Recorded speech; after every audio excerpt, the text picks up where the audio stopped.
Hello guys, আসসালামু আলাইকুম। সবাই কেমন আছেন? আশা করি সবাই ভালো আছেন।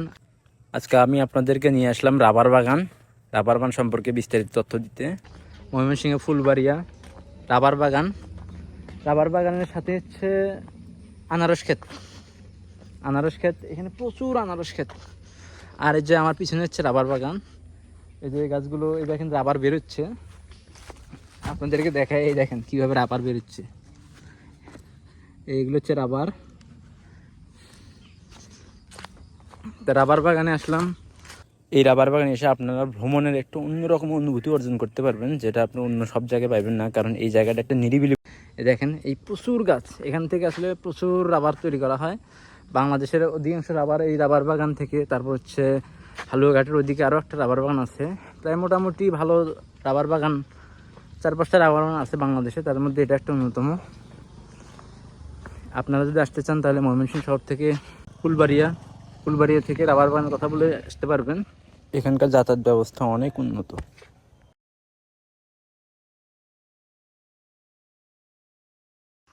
এখানে আসার পর আপনারা যা দেখতে পারবেন তা হচ্ছে রাবার বাগান, আনারস বাগান, হলুদ বাগান, গজারি বন, সাথে জঙ্গল। তারপর জঙ্গল পার হয়ে দেখতে পারবেন বানরের মেলা। মোটামুটি সুন্দর একটা জায়গা, আপনারা এসে মন ভালো করতে পারবেন। এখানে খুব সুন্দর ও নিরিবিলি পরিবেশ। রাস্তাঘাট অনেক ভালো, রাস্তাঘাটগুলো অনেক উন্নত।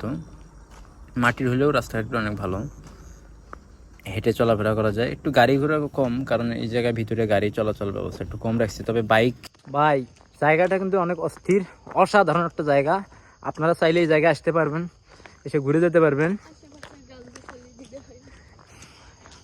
এই দেখেন এই জায়গাটা আপনারা মন চাইলে আসতে পারবেন। এখানে আসলে আপনার ফ্যামিলি সহ আসতে পারবেন। পরিবার নিয়ে আসার একটা ভালো একটা সুযোগ। তবে এখানে আপনারা জঙ্গল দেখে ভাবেন না যে আপনারা হচ্ছে আপনাদের ইচ্ছে মতো আসবেন, গার্লফ্রেন্ড নিয়ে আসবেন, আপনাদের ইচ্ছে মতো গার্লফ্রেন্ডের বিশ্বাস ভঙ্গ করবেন। এই চিন্তা ভাবনা ভুলেও করেন না ভাই। পরে আবার মনে করেন যে এখানকার এলাকার পোলাপান কিন্তু অনেক ডেঞ্জারাস।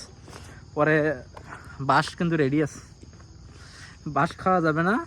আর যদি বাঁশ খাওয়ার ইচ্ছা থাকে তাহলে নিয়ে আসতে পারেন, কোনো সমস্যা নাই। এখানে মনে করেন যে অনেক চিপা চাপা আছে, কিন্তু ভাই পকেটে কিন্তু মানি নিয়ে আসতে হবে। তাহলে এটা মাথায় রেখেন।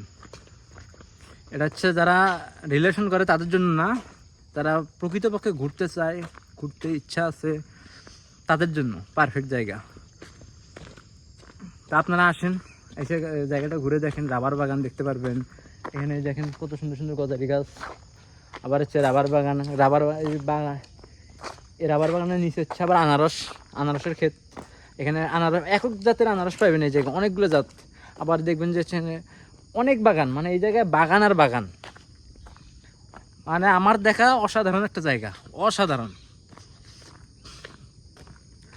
নিরিবিলি পরিবেশ। কোনো প্রকার দেখেন মানুষ নেই। আমি একা নিশ্চিন্তে ঘুরতেছি। অন্যরকম একটা ফিলিংস আসতেছে আমার ভিতর, যার কারণে আমি দেখেন না, আমি হাসি খুশি অনেক আছি। খুব ভালো লাগতেছে, জায়গাটা অনেক সুন্দর। রাবার বাগান আসলে ফার্স্ট টাইম আসলাম। রাবার বাগানের এই জঙ্গলের ভিতরে কিন্তু বানরও আছে। বানরগুলো মাঝে মাঝে রাস্তায় এসে থাকে। এখানে রাস্তায় আবার মানুষজন খাবার দিচ্ছে। আমি যে এই খাবারটা দিয়েছিলাম, ও সুন্দর করে বসে খাইতেছিল। আবার ওখান থেকে পর্যটন এলাকায় এসে যে বানরের যে দলের কথা বলছিলাম, সেই বানরের টিম আর কি এগুলো। এখানে সব পর্যটন এই বানরের উদ্দেশ্যে এই জায়গায় আসে, এসে বানরের সাথে খেলাধুলা করে, মজা করে। বানরগুলো তাদেরকে দেখবেন যে অনেক আপনভাবে, পর্যটনকে আপনভাবে নিয়ে নিচ্ছে।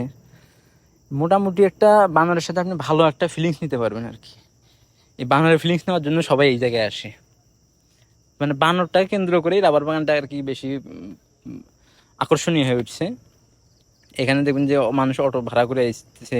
কিছু ছোটোখাটো কিছু দোকানপাট আছে। এই দেখেন কি অবস্থা। দোকানদারে যে খাবারগুলো বিক্রি করে, এগুলো মানুষ খায় না, সব বানরেই খায়। মানুষ কিনে নিয়ে বানরকে খাওয়াইতেছে। এই একটা মজা এখানে। বানরগুলো সব খুঁটে খুঁটে খাইতেছে। এই দোকানদার আমার ক্যামেরা দেখে বলতেছিল যে ভাই আপনি বসেন, আপনি কিছু খাবার নিয়ে বসেন, কলা নেন, তাহলে বানরগুলো সব আপনার কাছে যাবে, আপনি সুন্দর করে একটা ভিডিও করতে পারবেন। আমার এইভাবে বলতেছিল। তা আমি শুরুতে রাজি হচ্ছিলাম না, কারণ বানরের শরীরে অনেক ময়লা ছিল।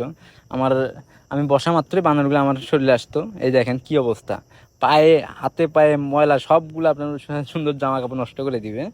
তারপরেও ভালো লাগে, ওদের জামা কাপড় নষ্ট করলেও ভালো লাগে, কারণ বানরগুলো কাছে টানা যায়। বানরগুলো যেহেতু ধরা যায় না, এগুলো যেহেতু বন্য বানর হয়েও মানুষের সাথে অনায়াসে মিশতে পারে। মানুষ যেভাবে ঘুরতেছে, রিল্যাক্সে ঘুরে বেড়াতেছে, মাঠে খেলতেছে, বানরগুলো ঠিক সেম মানুষের মতো। মানুষ যা করে বানরগুলো তাই সেই সিস্টেমে করতেছে। মানুষ বসে থাকে, এরাও বসে থাকে, এরাও ওই যে মানুষের মাঠে খেলতেছে, বানরগুলো মাঠে খেলতেছে। অদ্ভুত একটা দৃশ্য এই জায়গায় দেখা যাচ্ছে। আপনারা এখানে স্বচক্ষে দেখতে পারলেই বুঝতে পারবেন যে আসলে বানরের সাথে মানুষের একটা আন্তরিক ভালোবাসাটা কারে বলে আর কি। আপনারা যারা এখানে আসতে চান তারা আসতে পারেন সরাসরি ময়মনসিংহ বাইপাস থেকে। আপনারা আসতে পারবেন ফুলবাড়িয়া থেকে। ফুলবাড়িয়া নামার পরে ওখানে সিএনজি স্ট্যান্ডে গিয়ে বলবেন যে আমি হচ্ছে রাবার বাগান যাবো। রাবার বাগানের কথা বললে আরেক সিএনজি আপনাকে নিয়ে যাবে সরাসরি রাবার বাগান। আমি নিজেও যেমন বানর, আমার মাথার উপরে বানর। এই কথাটা বলার পর উপস্থিত যারা ছিল তারা সবাই হাসা শুরু করে দিয়েছে যে আসলে আমার কার্যক্রমগুলো মোটামুটি বানরের আকৃতি ছিল, যার কারণে বানরের সাথে আমার একটা মিল ছিল। আমি বানরের সবসময় ওখানে যাওয়ার পরে শুরু থেকেই খেলা শুরু করে দিয়েছিলাম বানরের সাথে। বানরকে ঢিল দেওয়া শুরু করছিলাম, বানরকে খাবার ছেটানো শুরু করছিলাম। আর বানরগুলো মাঝে মাঝে আমার উপর খেপতো, আবার আমার কাছে এসে মাথায় চড়তো। দেখা যাচ্ছে এই জন্য আমাকে বললো যে আপনি ওখানে বসেন, বানরগুলো আপনার কাছে সরাসরি চাইবে, ওরা আপনাকে কিছু ক্ষতি করবো না, হাঁচড়ও মারবো না, আবার কামড়ও দিব না। তারপরে আমার উপর ওরা কলা ছিটানো শুরু করে দিচ্ছে। বানরগুলোর সাথে আমার একটা বেশ ভালো একটা সম্পর্ক তৈরি হয়ে গেল। এই বানরের সাথে আমি শুধু বানর বলে একটা কথা বলছিলাম, যার কারণে বানর আমার উপর সেই লেভেলে খেপছিল। পরে আমি ডরাই গেছিলাম। পরে উনি আবার বললো যে তুমি উঠে পড়ো, তাহলে বানরটা চলে যাবে। পরে আমি উঠলাম, ওঠার পরে যে বানরটা চলে গেল। তা না হলে আমার একটা খুব ডর ছিল এই সময়, যে আমার কাঁপা শুরু করেছিল, যে আমার মারাই মনে হয় আমায়। আমার শরীরের অবস্থা কিন্তু খারাপ করছে, আর শরীর থেকে প্রচুর গন্ধ আসতেছিল বানরে। গাইস যাইতেছি গা, ভালো থাকুক বানরের এলাকা, বানরগুলো ভালো থাকুক। এই দেখেন কিরকম চিল্লাচিল্লি শুরু করছে। অনেক সময় ওয়েট করলাম এই জায়গায়, আর ওয়েট করতে চাই না। আর আমার পেজটা ফলো দিয়েন, আমার পেজের নাম হচ্ছে হাবিব স্পেশাল। সবাই একটু আমার পেজটা ফলো দিয়েন, লাইক দিয়েন, কমেন্ট করেন, শেয়ার করেন। এরকম আরও সুন্দর সুন্দর ভিডিও পেতে পেজটা ফলো দিয়ে পাশে থাকবেন। ভালো থাকবেন, খুদা হাফেজ।